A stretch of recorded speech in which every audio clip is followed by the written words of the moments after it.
Hello students, I am Harnesh Pandya from civil department. તો આપણે last time જે પ્લેન ટેબલ સર્વેઇંગ માટે જે સાધનો અને ઉપસાધનો જે વપરાતા હતા એ વસ્તુ આપણે જોઈ હતી. બરાબર છે કે જે સાધનો અને ઉપસાધનો કેવા વપરાય મેં તમને એમની ફિગર બતાવેલી હતી. ફિગર મીન્સ કે એ એકચ્યુઅલમાં કેવા દેખાય છે. બરાબર, એના પિક્ચર્સ બતાવ્યા હતા મેં. અને મેં તમને થોડાક ટાઈમ પહેલાં આપણા વોટ્સઅપ ગ્રુપની અંદર મેં તમને જે પ્લેન ટેબલ સર્વેઇંગની જે જુદી જુદી મેથડો છે, બરાબર છે, પ્લેન ટેબલ સર્વેઇંગ કરવાની જે જુદી જુદી મેથડો છે કે મેથડ્સ ઓફ પ્લેન ટેબલિંગ, તો જેમ કે વિકર્ણની રીત છે, પરસ્પર છેદનની રીત છે, માલારેખણની રીત છે અને પશ્વ પરિચ્છેદનની રીત, એટલે કે જેને ઇંગ્લિશની અંદર આપણે method of radiation, method of intersection, method of traversing અને મેથડ ઓફ ડિસેક્શન કહીશું. બરાબર છે, તો એ જોઈ. બરાબર છે, આપણે થિયરી ડાયરેક્ટ ભણતા તો આપણને સમજણ ના પડતી. બરાબર છે, એટલે કે એ પ્રેક્ટિકલ જે હતા આપણે ઓન ફિલ્ડ કરવાના હતા, બટ આપણે ફિઝિકલી મળી શકતા નથી. એના માટે કરીને મેં તમને એના વિડીયોઝ મોકલ્યા કે જેથી કરીને તમને સમજણ પડે. તો એ મેથડ પણ દરેક જણાએ વાંચવાની છે. બરાબર છે, તો મેં તમને કીધેલું એ પ્રમાણે કે આપણા ચેપ્ટરની અંદર હવે 1 થી 2 ટોપિક બાકી રહેલા છે. બરાબર છે, જે જોઈને આપણું જે આ ચેપ્ટર છે ઓવર થઈ જશે. તો આજે આપણે આ ચેપ્ટરને આપણે અહીંયા પૂર્ણ કરીશું. બરાબર છે, તો આજનો આપણો ટોપિક છે કે પ્લેન ટેબલ સર્વેક્ષણના ફાયદા અને ગેરફાયદા, એટલે કે જેને આપણે advantages of and disadvantages of plane table સર્વેઇંગ કહીશું. બરાબર છે, તો એના ફાયદા કયા કયા છે આપણે જોઈએ. તો એડવાન્ટેજીસની અંદર પહેલું એડવાન્ટેજીસ પ્લેન ટેબલ સર્વેઇંગનું એ છે કે પ્લેન ટેબલ સર્વેક્ષણમાં ક્ષેત્ર કાર્ય અને આલેખન કાર્ય સ્થળ પર એક જ સાથે કરવામાં આવે છે. એટલે કે શું, તો તમે જો મેં તમને જે મોકલેલો એની અંદર જોયું હશે, તો જે પ્લેન ટેબલ છે, પ્લેન ટેબલ ઉપર જ ડ્રોઈંગ વર્ક કરવામાં આવે છે અને સર્વેઇંગ પણ ઓન ફિલ્ડ જ, મીન્સ કે સર્વેઇંગ અને જે આપણે ડ્રોઈંગ પેપર પર જે ડ્રો કરવાનું છે બધું એક સાથે જ કરવામાં આવે છે. એટલે કે ઓફિસ કાર્ય કોઈ કરવાનું રહેતું નથી. બરાબર, બાકી ઘણા ખરા સર્વેઇંગની અંદર શું હોય છે કે આપણે રીડિંગ લઈએ છીએ અને રીડિંગ લઈ જઈને પછી ઓફિસમાં જઈએ અને ઓફિસમાં પછી એના ઉપર એનો જે સ્કેલ પ્રમાણે માપ લઈ અને કામ કરતા હોઈએ છીએ. જ્યારે આની અંદર શું, તો ઓન ફિલ્ડ ટેબલ ઉપર જ આપણે ત્યાં ડ્રોઈંગ, એટલે કે આપણો જે એરિયાનો જે નકશો છે તૈયાર થઈ જતો હોય છે. બરાબર છે, એટલે કે પ્લેન ટેબલ સર્વેક્ષણની અંદર ક્ષેત્ર કાર્ય અને આલેખન કાર્ય સ્થળ ઉપર એકી સાથે જ કરવામાં આવે છે કે જેથી ઓફિસ કાર્ય કરવાનું રહેતું નથી. પછી કે ક્ષેત્ર નોંધ પોથી લખવાની ન હોવાથી માપની નોંધણીની અંદર ભૂલ થવાનો સંભવ રહેતો નથી. કેમ કે શું, કારણ કે આપણે ઓન ફિલ્ડ જે ટાઈમે આપણે રીડિંગ લઈશું એ જ ટાઈમે ત્યાં ડ્રો કરીશું. એટલે કે આપણે કોઈ મેઝરમેન્ટ બુક લેવાની કોઈ જરૂર નથી, ફિલ્ડ બુક લેવાની કોઈ જરૂર નથી. એટલે કે માપ લખવાની કોઈ માથાકૂટ રહેતી નથી. બરાબર છે, એટલે કે માપ લખવાની માથાકૂટ ના રહે, એટલે કે આપણે જે મેઝરમેન્ટ છે એની અંદર કોઈ પણ ભૂલ ના થાય. એટલે કે જેવું ઓન ફિલ્ડ આપણે મેઝરમેન્ટ લીધું એવું ત્યાં આપણે ત્યાં ડ્રો કરી દેવાનું હોય છે એને કન્વર્ટ કરીને. બરાબર છે, તો પછી કે નકશાનું આલેખન ક્ષેત્રખામની સાથે થવાનું હોવાથી કોઈ પણ માપ ભૂલાઈ જવાની શક્યતા રહેતી નથી. એટલે કે શું, તો તમે એક રીડિંગ લીધું, ત્યાં પેપર પર તમે એક લાઈન ડ્રો કરી, તમે સેકન્ડ રીડિંગ લીધું, પેપર પર સેકન્ડ લાઈન ડ્રો કરી. એટલે કે જેમ જેમ મેઝરમેન્ટ લો એમ જ તમારે ડ્રોઈંગ કરવાનું હોય છે. એટલે કે તમારે કેટલા મીટરનું કે કેટલા ફૂટનું જે માપ લેવાનું છે એ માપમાં તમારે ભૂલ ના પડે. બરાબર છે, દાખલા તરીકે એક સાથે 10 રીડિંગ લેવાનું હોય અને પછી ડ્રો કરવાનું તો ભૂલ પડે કે ભાઈ સેકન્ડ રીડિંગ કયું લીધું, આપણે થર્ડ રીડિંગ કયું લીધું. પણ આમાં શું, તો ફર્સ્ટ રીડિંગ લીધું એને સ્કેલમાં કન્વર્ટ કરી તો અહીંયા ડ્રો કરી નાખો, સેકન્ડ રીડિંગ લીધું એમને પાછો સ્કેલમાં કન્વર્ટ કરી પાછું ત્યાં ડ્રો કરી નાખો, થર્ડ રીડિંગ લીધું પાછો એને કન્વર્ટ કરી અને ડ્રો કરી નાખો. એવી રીતના આખો એરિયા ડ્રો કરવાનો હોય છે. બરાબર છે, પછી કે આલેખન કાર્યની સ્થળ ઉપર જ ચકાસણી કરી શકાય છે કે તેથી આલેખન કાર્યમાં ભૂલ તુરંત આપણે સુધારી શકીએ. એટલે કે જે તમારું આલેખન કાર્ય છે, બરાબર છે, એની સ્થળ ઉપર જ આપણે ચકાસણી કરવાની હોય છે. એટલે કે જે આલેખન કાર્યમાં જે થયેલ ભૂલ છે આપણે તરત સુધારી શકીએ. પછી કે સ્થાનિક આકર્ષણને કારણે જ્યાં ચુંબકીય કંપાસનો ઉપયોગ શક્ય ન હોય ત્યાં પ્લેન ટેબલ સર્વેઇંગ વધારે અનુકૂળ છે. એટલે કે શું, સ્થાનિક આકર્ષણ એટલે શું, આપણે સ્થાનિક આકર્ષણની જે ટૂંકનોટ છે આપણે જોઈ. બરાબર છે, ઉત્તર દક્ષિણ દિશાની અંદર સ્થિર થાય. બરાબર, તો ઘણી ખરી જગ્યા પર એવું હોય કે જ્યાં તમારું ચુંબકીય ક્ષેત્ર વધારે હોય, એટલે કે જ્યાં તમારું સ્થાનિક આકર્ષણ લીધે ત્યાં તમે ચુંબકીય કંપાસનો ઉપયોગ ના કરી શકતા હો તો તમે પ્લેન ટેબલ સર્વેનો ઉપયોગ કરી શકો છો. બરાબર છે, પછી સાંકળ સર્વેક્ષણમાં વચ્ચે અવરોધો નડતા હોય તો પણ પ્લેન ટેબલ સર્વેઇંગ વધુ અનુકૂળ છે. એટલે કે ચેઇન સર્વેઇંગની અંદર શું, તો તમારે એકદમ સપાટ જમીનનું સર્વે કરવું હોય તો તમે ચેઇન સર્વે કરી શકો જ્યાં કોઈ વચ્ચે ઓબ્સ્ટિકલ ના આવતું હોય. બરાબર, પણ ઇન કેસ કોઈ ઓબ્સ્ટિકલ આવતું હોય તો ચેઇન સર્વે કરતાં તમે પ્લેન ટેબલ સર્વેનો ઉપયોગ તમે કરવો હિતાવહ છે. બરાબર, પછી વિગતો સરળતાથી આલેખી શકાતી હોવાથી નકશો ઓછા સમયમાં અને યોગ્ય ચોકસાઈવાળા બનાવી શકીએ છીએ. એટલે કે શું, તો જેવા રીડિંગ લઈએ છીએ એવું ડ્રો કરવાનું હોય છે. બરાબર, અને રીડિંગ સિમ્પલ હોય છે, કોઈ ઓકવર્ડ હોતા નથી. એટલા માટે નકશાની અંદર ઓછો સમય અને યોગ્ય ચોકસાઈવાળા આપણે બનાવી શકીએ છીએ. પછી રસ્તાની ગોળાઈ, હદ, સમોચ્ચ રેખાઓ જેવી વિગતો સર્વેક્ષણની નજર સમક્ષ હોવાથી તેનું આલેખન ચોકસાઈપૂર્વક થઈ શકે છે. એટલે કે શું, તો આપણે આપણી સામે જે આપણે મેઝરમેન્ટ કર્યું છે, આપણી સામે જે આપણને દેખાય છે એ જ આપણે જે નકશો છે એની અંદર ડ્રો કરવાનો છે જે પેપરની અંદર. બરાબર છે, એટલે કે કોઈ પણ જાતની ભૂલ થવાની સંભાવના રહેતી નથી. પછી જૂના નકશા પર નવા થયેલ બાંધકામો ખૂબ સહેલાઈથી અને ઝડપથી દોરી શકીએ છીએ. એટલે કે 2 વર્ષ પહેલાં એક જગ્યાનું પ્લેન ટેબલ સર્વે કર્યું, જે જગ્યા પર કશું નહોતું, બરાબર છે, અને 2-3 વર્ષ પછી આવ્યા ને એ જગ્યા પર કાં તો કોમ્પ્લેક્સ બની ગયું, કાં તો કોઈ મકાન બની ગયું, તો આપણી પાસે એનો નકશો તૈયાર હતો, જસ્ટ આપણે એની અંદર મકાન કે જે કોમ્પ્લેક્સ છે બતાવવાની જ આપણે રહે, બરાબર છે, કોઈ બીજી માથાકૂટ રહે ના. એટલે કે જૂના નકશા પર નવા થયેલ બાંધકામ આપણે ખૂબ જ સહેલાઈથી અને ઝડપથી બનાવી શકીએ. પછી આ પ્રકારનું સર્વેઇંગ કરવા માટે વધુ કુશળ કર્મચારીની જરૂર નથી. ગૌણ કર્મચારી પાસે પણ સર્વેક્ષણ કરાવી શકીએ છીએ, કેમ કે આની અંદર કોઈ મશીન યુઝ નથી થતું, બરાબર છે, કોઈ ટેકનિકલ ફંક્શન યુઝ નથી થતા કે જેવા ટોટલ સ્ટેશનની અંદર થાય છે, બરાબર. એટલે કે કુશળ કારીગરની જરૂર પડતી નથી કે જે રેગ્યુલર પ્રેક્ટિકલ કરતો હોય છે, બીસ કે જેને નોર્મલી પ્રેક્ટિકલ આવડતું હોય પ્લેન ટેબલ સર્વેઇંગ, તો એ જ માણસ પ્લેન ટેબલ સર્વે કરીને જે સર્વેક્ષણ કરી શકતો હોય છે, બરાબર. અને નાના સ્કેલવાળા નકશા ઓછા ખર્ચે અને ઝડપથી બનાવી શકાય. એટલે કે જે નકશાનો સ્કેલ નાનો હોય, બરાબર છે, એ નકશા આપણે ઝડપથી અને ઓછા ખર્ચે બનાવી શકીએ છીએ. એના ગેરફાયદા શું છે?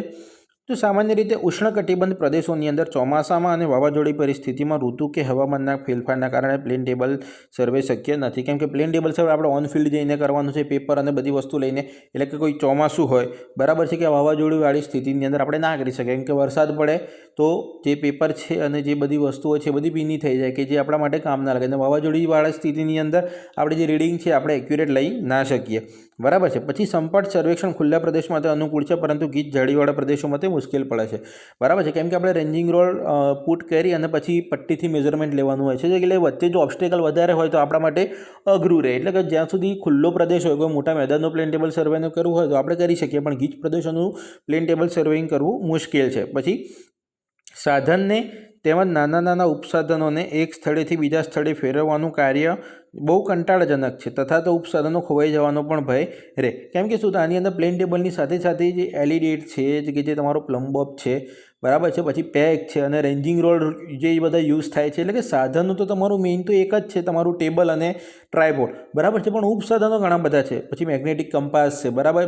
મેગ્નેટિક નીડલ છે, બબલ ટ્યુબ છે, બરાબર છે, બધી જે નાના જે ઉપસાધનો છે ખોવાઈ જવાના ભય રહેતા હોય છે, બરાબર છે. એટલે કે પાછું તમારે એક જગ્યાએ ફરી રીડિંગ લીધું ને પછી બીજી જગ્યાએ મેઝરમેન્ટ કરવાનું છે તો આખું તમારે ઇન્સ્ટ્રુમેન્ટ ઉઠાવવું પડે, બરાબર છે. એટલે કે સાધનો તેમજ નાના ઉપસાધનોને એક સ્થળેથી બીજા સ્થળે લઈ જવું બહુ કંટાળાજનક છે, તેમજ જે નાના ઉપસાધનો છે ખોવાઈ જવાનો ભય રહે. પછી તાપમાં આલેખન કાર્ય કરવાનું હોવાથી છત્રીનો ઉપયોગ કરવામાં ના આવે તો આંખોને નુકસાન થવાનો સંભય રહે. એટલે કે ઇનકેસ કોઈ ઉનાળાની અંદર સર્વેઇંગ પ્લેન ટેબલ સર્વેઇંગ ચાલે છે, બરાબર, એટલે ખુલ્લા મેદાનની અંદર જ કરીએ છીએ, એટલે કે તાપ સીધો આપણા માથા પર જ આવે, બરાબર છે. તાપ માથા પર આવે એના લીધે જે આપણી આંખો અને આપણા શરીરને જે નુકસાન થવાની સંભાવના રહે, કારણ કે પ્લેન ટેબલ સર્વે ઝડપથી નથી થતું, ભલે એક્યુરેટ થાય છે, પણ પ્લેન ટેબલ સર્વેઇંગ કરવાની અંદર વાર બહુ થાય છે, બરાબર છે. એટલે કે ખાસો ટાઈમ આપણે ખુલ્લામાં ઊભું રહેવું પડતું હોય છે તાપમાં, જેના લીધે આપણે શરીરને અને આંખને નુકસાન થવાની સંભાવના રહે. પછી ક્ષેત્ર નોંધપોથી ન હોવાથી એકવાર દોરેલું નકશાનું બીજો સ્કેલ પર ફરીથી આલેખન કાર્ય કરી શકાતું નથી. એટલે કે દાખલા તરીકે તમે કોઈ એક સર્વેને એક સ્કેલથી માપ લીધું, જેમ કે 1:10થી માપ લીધું,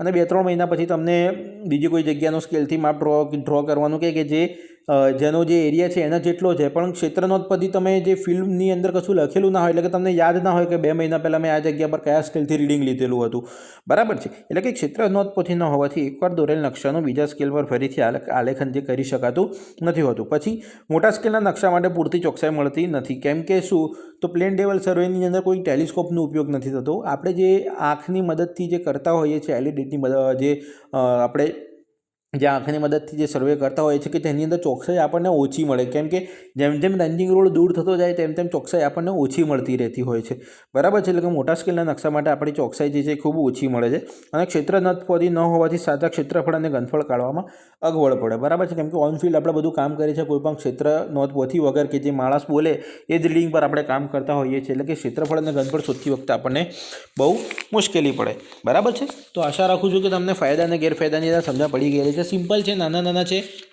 તમે વાંચી જશો એક બે વાર તો પણ તમને આવડી જશે. અને 2-3 માર્ક્સ 3 થી 4 માર્ક્સની અંદર ક્વેશ્ચન પૂછાય છે કે ભાઈ પ્લેન ટેબલ સર્વેઇંગના ફાયદા અને ગેરફાયદા જણાવો, તો તમને આવડી જવા જોઈએ, બરાબર છે. અને નેક્સ્ટ અને આપણા ચેપ્ટરનો લાસ્ટ ટોપિક છે આ કે પ્લેન ટેબલ સર્વેનો સિદ્ધાંત એટલે કે પ્રિન્સિપલ ઓફ પ્લેન ટેબલ સર્વેઇંગ. બરાબર છે. તો આ આપણે ઓન ફિલ્ડ કરવાનું હોય છે. બરાબર છે. પણ એનો ખાલી સિદ્ધાંત આપણે સમજવાનો છે. નીચે જે ઓન ફિલ્ડ આપણે શું કાર્ય કરવાનું હોય છે એ છે. બરાબર છે. તો આપણે જસ્ટ એનો સિદ્ધાંત સમજી લઈએ. એનો સિદ્ધાંત શું કહેવા માંગે છે આ યાદ રાખવાનું. 2 માર્ક્સમાં પૂછાય છે કે ભાઈ પ્લેન ટેબલ સર્વેનો સિદ્ધાંત ખાલી લખો. સમજાવો એમ નથી કહેતા, ખાલી સિદ્ધાંત લખવાનો કહે છે 2 માર્ક્સની અંદર. બરાબર છે. તો 2 માર્ક્સની અંદર આ પ્લેન ટેબલ સર્વેનો સિદ્ધાંત પૂછાય છે. તો શું આવે પ્લેન ટેબલ સર્વેનો સિદ્ધાંત આપણે જોઈએ કે વિગતોના જુદા જુદા બિંદુઓમાંથી દોરેલા કિરણો સર્વેક્ષણ સ્થાનમાંથી પસાર થતા હોવા જોઈએ. એટલે કે જે તમારા જુદા જુદા બિંદુઓમાંથી જો દોરેલી તમે લાઈનો છે, કિરણો મીન્સ કે લાઈનો, એ સર્વેક્ષણ સ્થાનમાંથી જ પસાર થતા હોવા જોઈએ. એટલે કે જે તમારું સર્વેઇંગ સ્થાન છે જ્યાં તમે રેન્જીકોડ ફિક્સ કરેલું છે એની અંદરથી પસાર થતા હોવા જોઈએ. પછી કે પ્લેન ટેબલની સ્થિતિ દરેક સર્વેક્ષણ સ્થાન પર એક સરખી રહેવી જોઈએ. બરાબર છે. એટલે કે જે તમારી પ્લેન ટેબલ સર્વેઇંગની જે સ્થિતિ છે તમારા તમે ઇન્સ્ટ્રુમેન્ટ એક જગ્યાએથી બીજી જગ્યાએ જ્યારે તમે રિપ્લેસ કરતા હોવ છો, બદલતા હોવ છો, બરાબર છે, ત્યારે એક સરખી રહેવી જોઈએ. બરાબર. એવું નહીં કે ભાઈ પહેલા સ્થાન પર ટેબલ સપાટ રહ્યું ને બીજા સ્થાન પર થોડુંક વાંકું થઈ ગયું, થોડુંક નમી ગયું. બરાબર છે. એવું ના થવું જોઈએ. એટલે કે પહેલા સર્વેક્ષણ સ્થાન પર ઉત્તર દિશાના સંબંધમાં પ્લેન ટેબલ સર્વેઇંગ જે પ્રમાણે ગોઠવાયું હોય તેને સમાંતર બીજા સર્વેક્ષણ સ્થાન પર ગોઠવાવું જોઈએ. એટલે કે આનો સિદ્ધાંત છે. હું ફરીથી રિપીટ કરી લઉં કે વિગતોના જુદા જુદા બિંદુઓમાંથી દોરેલા કિરણો સર્વેક્ષણ સ્થાનમાંથી જ પસાર થવા જોઈએ અને પ્લેન ટેબલની સ્થિતિ દરેક સર્વેક્ષણ સ્થાન પર એક સરખી રહેવી જોઈએ. એટલે કે પહેલા સર્વેક્ષણ સ્થાન ઉપર ઉત્તર દિશાના સંબંધમાં પ્લેન ટેબલ જે પ્રમાણે ગોઠવાયેલું હોય તેને સમાંતર બીજા બધા જ સર્વેક્ષણ સ્થાન ઉપર ગોઠવાવું જોઈએ. બરાબર છે. એટલે કે સિમ્પલ તમને સિદ્ધાંત શું કહેવાય ખબર પડી ગઈ. તો એની અંદર એક પ્રેક્ટિકલ આપેલું છે કે પ્રેક્ટિકલ એને જો પ્લેન ટેબલ સર્વેઇંગના સિદ્ધાંતનું જો પ્રેક્ટિકલ હોય તો એ કઈ રીતના આવે. તો સૌપ્રથમ સપાટ એટલે કે પ્લેન ટેબલને ગોળી ઉપર મૂકી તેનું કેન્દ્રીકરણ એટલે કે સેન્ટરિંગ કરવામાં આવે છે અને સર્વેક્ષણ સ્થાનને ડ્રોઈંગ પેપર પર ઓ બિંદુ તરીકે આપણે માર્ક કરવામાં આવે છે. આ તમારી સામે તમને એડિડેટની નીચે ઓ બિંદુ છે એના તરીકે માર્ક કરવામાં આવે છે. ત્યારબાદ સપાટ ઉપર સ્પિરિટ લેવલ મૂકી તેનું સમતલીકરણ કરવામાં આવે છે. એટલે કે તેનું લેવલિંગ કરવામાં આવે છે. આપણું જે ટેબલ છે એ લેવલમાં છે કે નહીં એ ચેક કરવામાં આવે છે. પછી એલિડેટને તેની આલેખન ધાર પરનો શૂન્ય આંક ઓ બિંદુ પર રહે તે રીતના ગોઠવવામાં આવે છે અને આ ક્રિયાને આપણે પિવોટિંગ કહીશું. બરાબર છે. જે આપણો એલિડેટ છે એ તમારા આલેખન ધારનો શૂન્ય આંક છે ઓ બિંદુ પર રહે તે રીતે ગોઠવવામાં આવે છે અને આ ક્રિયાને આપણે પિવોટિંગ કહીશું. હવે એલિડેટને ઓ બિંદુએ પિવોટેડ રાખી એવી રીતના ફેરવવાની કે જેથી